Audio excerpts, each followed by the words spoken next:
എല്ലാവർക്കും നമസ്കാരം. ഞാൻ അശ്വതി ആൻഡ്രൂസ്, ആദംസ് വേൾഡ്. ഇന്ന് ഞാൻ ഒരു മാമ്പഴ പുളിശ്ശേരിയുടെ വീഡിയോയുമായിട്ടാണ് വന്നിരിക്കുന്നത്. ഇപ്പോൾ ധാരാളമായിട്ട് മാങ്ങാപ്പഴമുണ്ട്, ഇഷ്ടം പോലെ മാങ്ങാപ്പഴം എല്ലായിടത്തും ചെന്നാലും ഉണ്ട് അല്ലേ. അപ്പം എല്ലാ മാങ്ങയും കൊണ്ട് നമുക്ക് മാമ്പഴ പുളിശ്ശേരി അത്രയും കൂടെ ശരിയാവുമെന്ന് എനിക്ക് തോന്നുന്നില്ല, എനിക്കറിയില്ല. പക്ഷേ നാട്ടുമാങ്ങ, ചെറിയ മാങ്ങ അത് കിട്ടുമ്പോൾ നമ്മൾ ഈ മാമ്പഴ പുളിശ്ശേരി ഉണ്ടാക്കിയാൽ അതിനാണ് കുറച്ചുകൂടെ ടേസ്റ്റ്. അപ്പോൾ ഇന്ന് എനിക്ക് കുറച്ച് നാട്ടുമാങ്ങ കിട്ടി. അപ്പോൾ നമുക്ക് നിങ്ങളും കൂടി എൻ്റെ കൂടെ സഹകരിക്കാൻ നമുക്കൊരു മാമ്പഴ പുളിശ്ശേരി ഉണ്ടാക്കാം. ഇത് നാട്ടുമാങ്ങയാണ്, പഴുത്ത നാട്ടുമാങ്ങ. പഴമാങ്ങ പുളിശ്ശേരി ഉണ്ടാക്കുമ്പോൾ ഏറ്റവും നല്ലത് ഇങ്ങനെ ഈ ടൈപ്പ് മാങ്ങയാണ്. നാട്ടുമാങ്ങ എന്നാണ് നമ്മുടെ ഇവിടെയൊക്കെ പറയുന്നത്, നിങ്ങളുടെ എവിടെയൊക്കെ എന്താ പറയുന്നതെന്ന് അറിയില്ല. അപ്പം ഇത് നമുക്ക് ഇതിൻ്റെ തൊലി മാറ്റിയിട്ട് നമുക്കൊന്ന് ഒരു സ്വല്പം മഞ്ഞൾപ്പൊടിയൊക്കെ ഇട്ട് ഒന്ന് ആവി കയറ്റി വെക്കാം. അപ്പം ഇത്രയും നമുക്ക് മാങ്ങ പുളിശ്ശേരിക്ക് വേണ്ട, പഴമാങ്ങ പുളിശ്ശേരിക്ക് വേണ്ട. കുറച്ച് ഞാനെടുത്ത് ഇങ്ങനെ വേവിച്ചിട്ട് അത് ആറിക്കഴിയുമ്പം സിപ്പ് ലോക്കിനകത്തിട്ടിട്ട് ഫ്രീസറിൽ സൂക്ഷിക്കും. പിന്നെ നമുക്ക് ഇത് ഇല്ലാത്ത സമയങ്ങളിലൊക്കെ നമുക്ക് എടുക്കാമല്ലോ, കുറേ നാളുകളിരിക്കും. എനിക്ക് ഒരു 1.5 വർഷം വരെ ഞാനിത് കൂടുതൽ കിട്ടുമ്പോൾ ഇതേപോലെ വെച്ചിട്ട് പിന്നെ ഉണ്ടാക്കാറുണ്ട്. അപ്പം കഴിഞ്ഞതിൻ്റെ മുമ്പിലത്തെ വർഷം കിട്ടിയതാണെന്ന് തോന്നുന്നു. അത് ഞാനിങ്ങനെ സൂക്ഷിച്ച് വെച്ചിട്ട് ഇപ്രാവശ്യം ഞാൻ വിഷുവിന് ഒരു മാമ്പഴ പുളിശ്ശേരി ഉണ്ടാക്കിയായിരുന്നു. അപ്പം ഇന്ന് നമുക്ക് ഈ മാമ്പഴ പുളിശ്ശേരി ഉണ്ടാക്കിയെടുക്കാവുന്നതാണ്. വളരെ സിമ്പിളാണ്, നമുക്കതിലേക്ക് കിടക്കാം.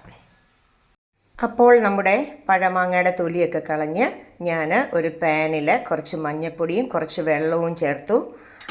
അത് ഞാൻ അടുപ്പൊക്കെ ഒന്ന് കത്തിച്ചിട്ട് കുറച്ച് നെയ്യും കൂടി ഒഴിച്ചു, മിക്സ് ചെയ്തിട്ട് വെച്ചു. ഇനി ഇതൊന്ന് വെന്ത് കിട്ടണം, നല്ലവണ്ണം വെന്ത് കിട്ടണം.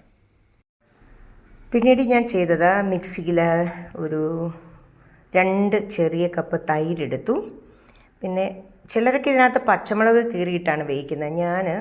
എനിക്ക് കാന്താരി കുറച്ചുണ്ട്, അപ്പം ഞാൻ കുറച്ച് കാന്താരി ഇതിലേക്കിടും. ഈ തൈരിൻ്റെ കൂടെ ഇട്ടു.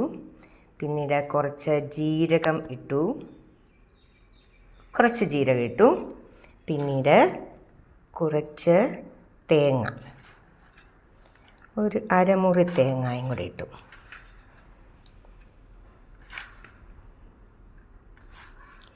ഇനി നമുക്ക് നല്ലവണ്ണം ഇതൊന്ന് അരച്ചെടുക്കണം. നല്ലവണ്ണം അരച്ചെടുത്തിട്ട് മാങ്ങ വീഴുമ്പോൾ അതിൻ്റെ കൂടെ ചേർക്കണം. അപ്പോൾ നമ്മുടെ മാങ്ങയൊക്കെ നല്ലവണ്ണം വെന്തു. ഇനി നമുക്ക് അടുപ്പ് സിമ്മിലാക്കണം. സിമ്മിലാക്കിയിട്ട് നമുക്ക് അരച്ചു വെച്ചിരിക്കുന്ന തൈര്, തേങ്ങ, ജീരകം എന്നിവ ഇതിലേക്ക് ഒഴിച്ചു കൊടുക്കാം. ഒഴിച്ചു കൊടുത്തിട്ട് നല്ലവണ്ണം നമുക്ക് നല്ല കുറുക്കി വേണം വരാനായിട്ട്.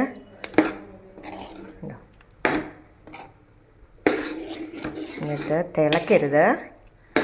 മഞ്ഞൾപ്പൊടി ആവശ്യമുണ്ടെങ്കിൽ കുറച്ചുകൂടി നമുക്ക് മഞ്ഞൾപ്പൊടി ഇടാവുന്നതാണ്. ഇന്ന് ചൂടായാൽ മതി. ചൂടായി കഴിയുമ്പം ആവശ്യത്തിനുള്ള ഉപ്പ് ചേർക്കാം. അപ്പോൾ നമ്മൾ അതിൻ്റെ അരപ്പൊക്കെ ചേർത്തിരിക്കുകയാണ്. അരപ്പ് ചേർത്തു, മഞ്ഞളൊക്കെ ആവശ്യത്തിനുണ്ട്. ഇനി ഇതൊന്ന് ചൂടായി വന്നു കഴിയുമ്പോൾ അടുപ്പ് ഓഫ് ചെയ്യേണ്ടതാണ്. അപ്പോൾ ഒന്ന് ചൂടായിട്ടുണ്ട്. ഇനി നമുക്ക് കടുകൊക്കെ ഒന്ന് താളിച്ച് ഇതിൻ്റെ മുകളിലേക്ക് ഇടാവുന്നതാണ്. അപ്പോൾ നമ്മൾ കുറച്ച് നെയ്യിലാണ് ഇത് കടുക് വറക്കുന്നത്. അപ്പം നെയ്യ് ഞാൻ കുറച്ചൊഴിച്ചു. ഇത് മെൽറ്റായി കഴിഞ്ഞപ്പോൾ കുറച്ച് കടുക് ഇടുകയാണ്. കടുകിട്ട് കഴിയുമ്പോൾ ഞാൻ കുറച്ച് ഉലുവായും കൂടെ ഇടും. അതൊക്കെ വേണ്ടവർ മാത്രം ഇട്ടാൽ മതി. എനിക്കിഷ്ടമായതുകൊണ്ട് ഞാനങ്ങ് ഇടുന്നേ ഉള്ളൂ. അപ്പോൾ കടുകും ഉലുവായും പൊട്ടിക്കഴിയുമ്പോഴേ ഞാൻ ഉള്ളി ഇടുകയാണ്.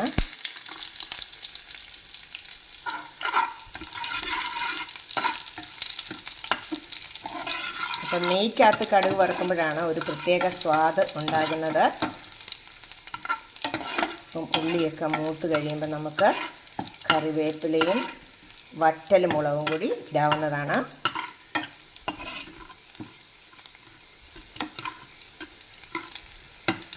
ഇതിൽ ഇഞ്ചിയും ഒന്നും ചേർക്കില്ല കേട്ടോ, ഇഞ്ചിയും വെളുത്തുള്ളിയും ഒന്നും ചേർത്തിട്ടില്ല. ചിലർ പച്ചമുളകാണ് കീറിയിടുന്നത്, ഞാൻ കാന്താരിയാണ് ഇടുന്നത്. ഇപ്പോൾ കാന്താരി എനിക്കിവിടെ ഉള്ളത് കൊണ്ട് ഞാനങ്ങ് കാന്താരി ഇട്ടു, അരച്ചെന്ന് മാത്രമേ ഉള്ളൂ. തൈരും തേങ്ങയും ജീരകവും കൂടെ അരയ്ക്കുന്ന കൂട്ടത്തിൽ ഞാനങ്ങ് കാന്താരിയും കൂടി ഇടും. അപ്പം ഏകദേശം ഇതൊക്കെ മൂത്ത് നമുക്ക് കറിവേപ്പിലയും മുളകും കൂടി ഇടാം. വറ്റൽ മുളക്. ശരിക്കും ഈ ഒരു മാമ്പഴ പുളിശ്ശേരിയുടെ ടേസ്റ്റ് എന്ന് പറയുന്നത് അത് ആ നെയ്ക്കകത്ത് ഉള്ള അതുകൊണ്ട് ആദ്യമേ നമ്മൾ കുറച്ച് നെയ്യ് ചേർത്തിരുന്നു, വീണ്ടും നെയ്യ് ചേർത്തു.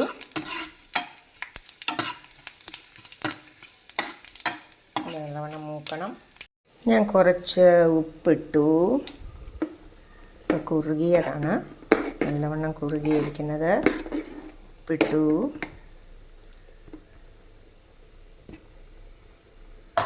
ഇനി ഞാൻ ഇപ്പം കടുക് താളിച്ചത് അതിലേക്ക് ഇടുവാണ്.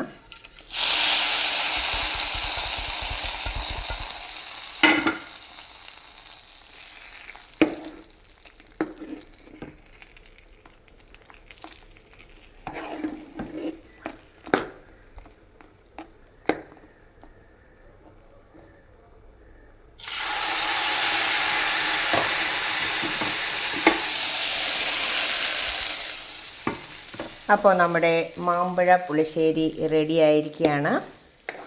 അപ്പോൾ എല്ലാവരും ഇതൊന്ന് ചെയ്ത് നോക്കണം. കാരണം ഇപ്പം മാങ്ങയൊക്കെ ഇഷ്ടം പോലെ കിട്ടുന്ന സമയമാണ്. അപ്പോൾ കുറച്ച് വേവിക്കുന്നതിനകത്തുനിന്ന് കുറച്ചെടുത്ത് നമുക്ക് സൂക്ഷിച്ചു വെച്ച് വീണ്ടും മാമ്പഴം ഇല്ലാത്ത സമയത്തൊക്കെ ഉപയോഗിക്കാവുന്നതാണ്. അപ്പോൾ എൻ്റെ വീഡിയോ ഇഷ്ടപ്പെട്ടു എന്ന് വിചാരിക്കുന്നു.